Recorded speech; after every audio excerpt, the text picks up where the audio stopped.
Hey there folks, here's a couple acoustic blues licks in the key of E, and if you like this sort of thing, I have a lot more coming out in an upcoming course entitled Lone Wolf Blues, coming out from TrueFire.com very shortly.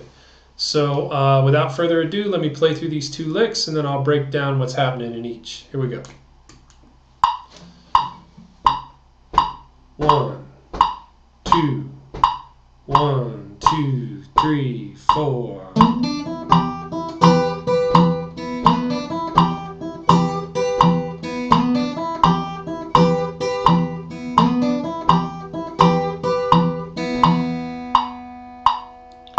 Alright, lick 2 coming up. 1, 2, 1, 2, 3, 4.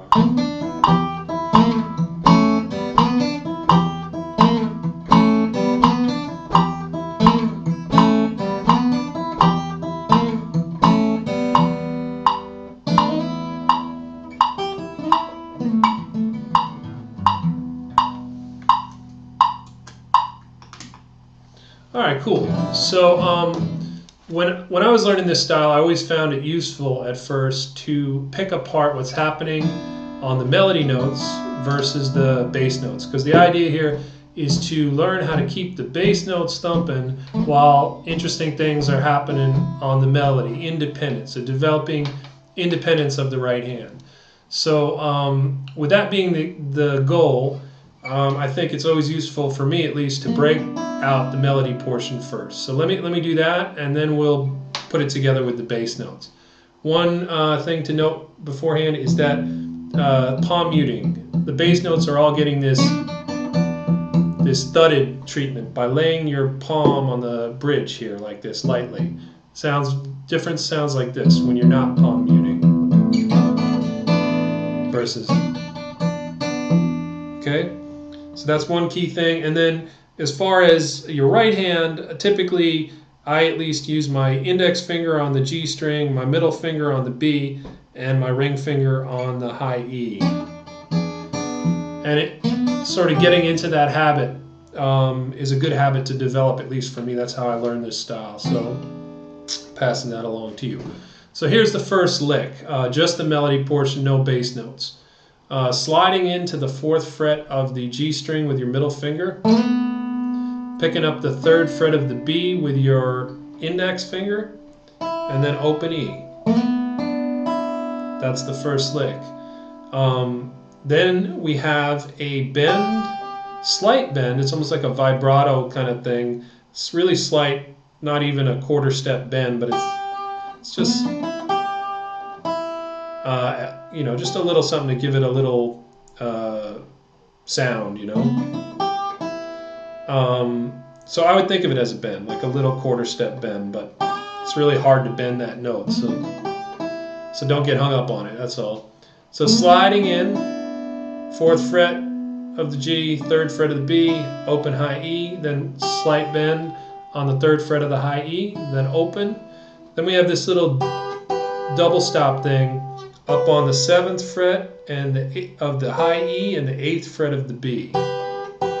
And there's this, again, a little bend, not really qualifying as a full half step bend or anything. It's just more of a vibrato thing with your middle finger. Index finger stays stationary. So that's the first lick. Here, let me play it through one more time. All right? And now we'll add the bass notes in, and basically you have one bass note per quarter note going on. So the trick is to keep those solid and steady while this other stuff is happening up here. So the first bass note happens with the slide from 2 to 4 on the G string. Then we have the 3rd fret of the B and the open high E, no bass note.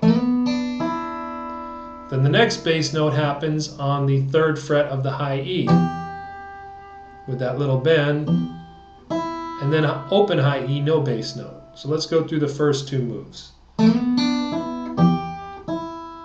Okay, now the 3rd bass note happens over the first one of these little double stops. And then again with no bass note. So we're three beats in so far. fourth bass note just happens right after that second double stop. And that's the whole thing. So here it is all together slowly.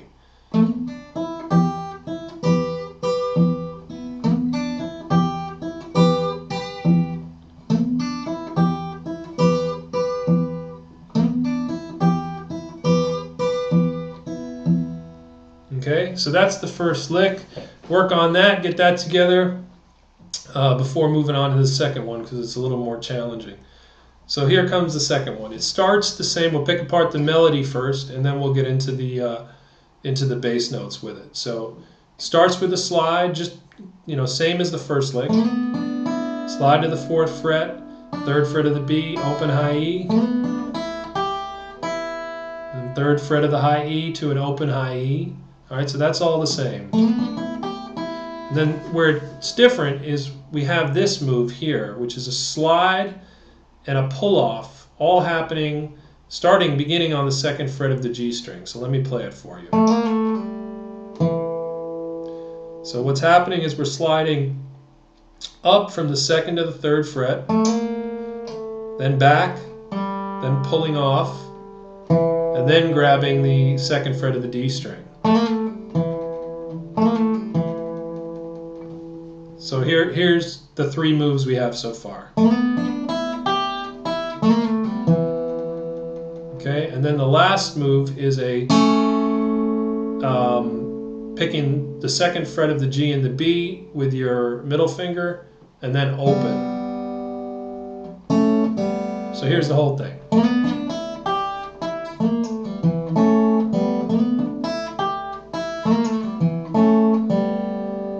Okay, now let's add in the bass notes. First 2 bass notes, same as the first lick. So, okay. Then the 3rd bass note happens over this whole move. So over the whole, you pluck the bass note as you're sliding from 2 to 3. And that's not a bass note. That's the 2nd fret of the D string, which I pick with my index finger because it's just sort of lined up there on the right hand. It's ready to go, rather than moving my thumb down. Okay, so that's the 3rd bass note. Now the 4th bass note is in conjunction with the 2nd fret of the B and the G strings. And then open B and G with no bass note. So that's the whole thing. Let's walk it through slowly here. 1st bass note. 2nd bass note. 3rd bass note. 4th. Repeat.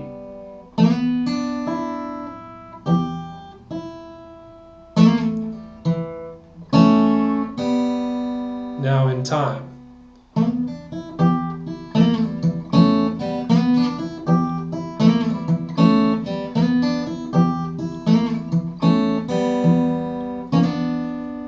Alright, so that's pretty much it. The idea is not to get these 2 specific licks, to spend too much time focusing on them. They're just an exercise to really develop the independence in the right hand. Another really great tune to check out would be like Susie Q. That has a lot of this going on too. You can find the tab for that on the web pretty easily, and the original version of Susie Q. And then listening to guys like Lightning Hopkins or Big Bill Brunsey or Robert Johnson, they all use this steady bass picking style. So these were just a couple licks to kind of open the door for you, and I hope you enjoyed it. I hope it developed some independence for you, and this was fun. So stay tuned. Take care.